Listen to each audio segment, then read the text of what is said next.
জুলাই আন্দোলনের মেটিকুলাস মামলার ইতিহাস ফুরাচ্ছে না।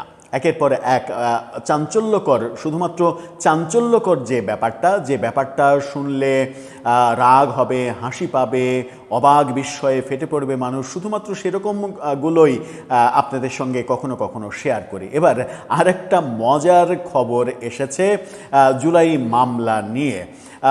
সেখানে দেখা যাচ্ছে যে একটা ব্যক্তি আহতই হননি, কোনো ধরনের তার গায়ে ফুলের টোকাও লাগেনি।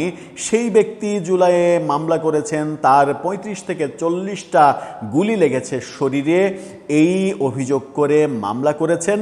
এবং মামলার যে জায়গা, তিনি যে জায়গায় ছিলেন বলে মামলায় দাবি করেছেন, সেখান থেকে অন্তত ১২০-২৫ কিলোমিটার দূরে সেই সময় তিনি অবস্থান করছিলেন। অর্থাৎ প্রায় ১৫০ কিলোমিটার দূরে থেকে তিনি গায়ে ৩৫-৪০টা গুলি নিয়ে মামলা করলেন মেটিকুলাস ডিজাইনে। এই মামলাগুলোর বুদ্ধিটা কে দিয়েছিল? আসিফ নজরুল। আসিফ নজরুল এত ক্রিমিনালি বুদ্ধি মাথার ভেতরে তিনি লালন পালন করেন সযতনে, এটা কি কেউ এই বাংলাদেশে তিনি আইন উপদেষ্টার দায়িত্ব নেওয়ার আগে কল্পনাও করেছিলেন? তাকে আমরা বেশিরভাগ সময়ই তাকে এভাবেই চিনতাম যে তিনি প্রচণ্ড স্বার্থবাদী মানুষ। যখন যাকে প্রয়োজন তখন তিনি তাকে তুষ্ট করার চেষ্টা করেন, তেল মারেন, সুবিধা অনুযায়ী না হলে তার সমালোচনা করেন। এই ব্যাপারগুলো দেখেছি। এই তো এখন ভিডিও সম্প্রতি ভাইরাল হয়েছে, বর্তমান প্রধানমন্ত্রীর প্রশংসা করতে করতে অস্থির হয়ে যাচ্ছেন, বেগম খালেদা জিয়ার প্রশংসা করতে করতে অস্থির হয়েছেন।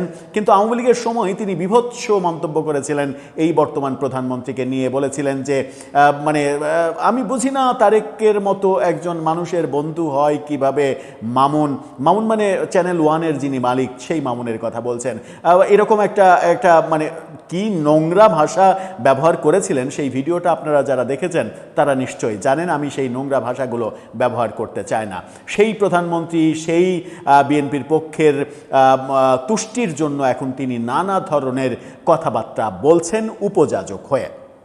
চলুন, এই মামলাটা কি ঘটলো ভেতরে, কোথায় হলো, কিভাবে একজন মানুষ ১৫০ কিলোমিটার দূরে থেকেও ৪০টা গুলি খেতে পারে, সেই ভয়ঙ্কর সত্যটা একটু জানার চেষ্টা করি এই ভিডিওতে। থাকবেন পলিটিক্স টিভির।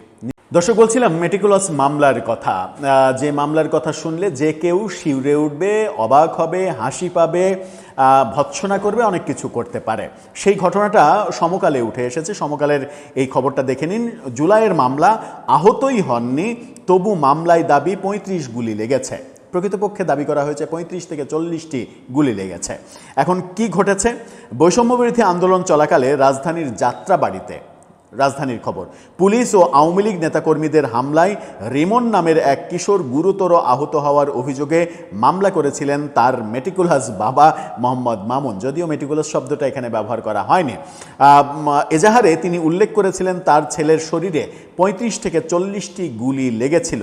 পাশাপাশি ধারালো অস্ত্র ও রড দিয়ে কুপিয়ে পিটিয়ে জখম করা হয়েছে। তবুও তার ছেলে বেঁচে আছে। ৪০টি গুলি খেয়েছে, ধারালো অস্ত্র দিয়ে তাকে কুপানো হয়েছে, রড দিয়ে পেটানো হয়েছে, তবু তার ছেলে বেঁচে আছে বহাল তবিয়তে।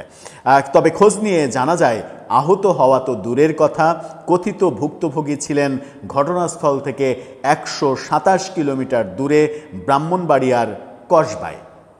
তিনি নিজেও সমকালের কাছে সেটা স্বীকার করেছেন। অর্থাৎ এই আসামি এই বাদী তিনি স্বীকার করেছেন যে ঘটনা এটা, আদতে ওখানে আমি ছিলামই না। এদিকে অভিযোগ মিথ্যা হলেও হয়রানি হতে হয়েছে এই মামলার অভিযুক্ত অনেক সাধারণ মানুষকে।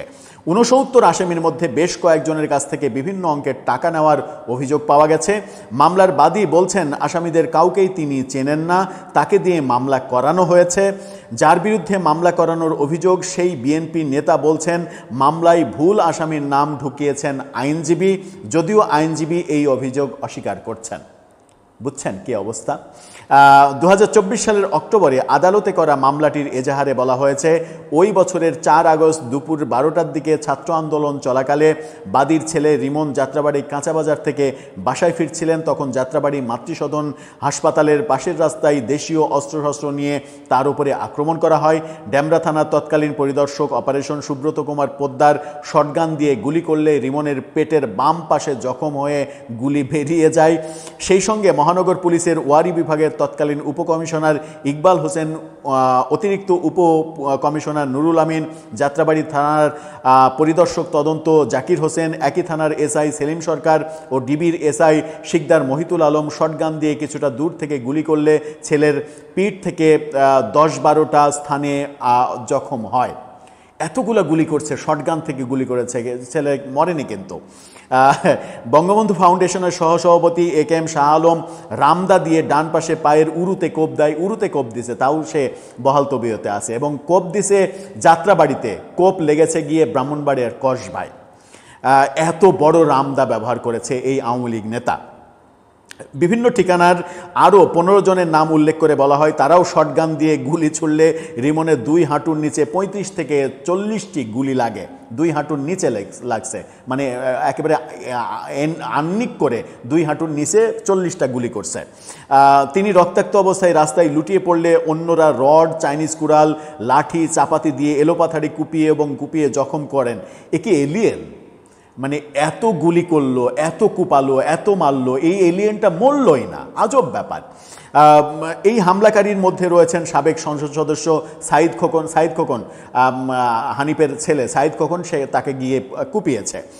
কাজী ফিরোজ রশিদ, মানে জাতীয় পার্টির নেতা কাজী ফিরোজ রশিদ, বৃদ্ধ একজন মানুষ, তিনি যে কুপিয়েছেন। সম রেজাউল, সাবেক মন্ত্রী, তিনি যে কুপিয়েছেন। শেখ ফজলুর তাপস ধানমন্ডি থেকে ওই ব্রাহ্মণবাড়িয়ার কসবায় গিয়ে কুপিয়েছেন। যুবলীগের চেয়ারম্যান ফজলে শামস করিম, যুবলীগের চেয়ারম্যান, তিনিও কুপিয়েছেন। সাধারণ সম্পাদক মইনুল হোসেন নিখিল, যার বাড়ি একেবারে ঢাকার আরেক প্রান্তে, তিনি ওখানে গিয়ে কুপিয়েছেন এবং সেই কোপ গিয়ে ব্রাহ্মণবাড়িয়ার কসবায় গিয়ে লেগেছে। এ ব্যাপারে জানতে রিমনের সঙ্গে যোগাযোগ করে সমকাল। মামলায় বয়স 20 বছর বলা হলেও তিনি দাবি করেন তার বর্তমান বয়স 17 বছর। অথচ মানে 17 বছর এখন বয়স, তার মানে তার ঘটনার সময় তার বয়স ছিল 15 বছর। ব্রাহ্মণবাড়িয়ার কসবায় একটি গাড়ির ওয়ার্কশপে কাজ করেন তিনি বলেন, 2024 সালের আগস্টে আমি নিজের এলাকাতেই ছিলাম, ঢাকায় যাইনি, কসবাতেই ছিল সে। মামলায় যে ঘটনার কথা বলা হয়েছে সে ব্যাপারে আমি কিছুই জানি না। আমি কোনো ঘটনায় আহত হইনি। বাবা কেন এই মামলা করেছেন সেটা তিনিই ভালো জানেন। তার বাবা ফেরেস্তা, তিনি মানে ছেলে কিছু জানে না, বাবা সব জানে। এ বিষয়ে আমার সঙ্গে কোনো আলোচনা করেননি। তিনি জানান 2008 সালে তার বাবা মধ্যপ্রাচ্যের একটি দেশে যান, সেখান থেকেই তার সঙ্গে যোগাযোগ নেই। পরে তিনি দেশে ফিরে আর একটা বিয়ে করে আলাদা থাকেন, তাদের খোঁজ নেন না, তারাও যোগাযোগ করেন না। মানে বাপের সঙ্গে ছেলের কোনো সম্পর্কই নাই। বাপ আর একটা সংসার করছে, এই ছেলের খোঁজই রাখে না। আর মামলার ব্যবসা করার জন্য বাপ এই 15 বছরের কিশোরকে মানে ইউজ করেছে মিথ্যা মামলার এই মামলা বাণিজ্য করার জন্য।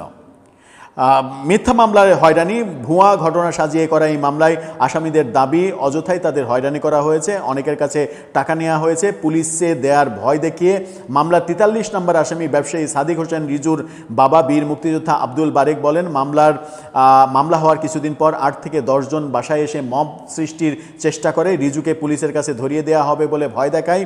পরে একজন বলে কিছু টাকা পয়সা দিয়ে বিষয়টা মিটমাট করে নেন, তবে আমি কোনো টাকা দিইনি, অন্যদের কাছ থেকে টাকা নেওয়ার কথা শুনেছি।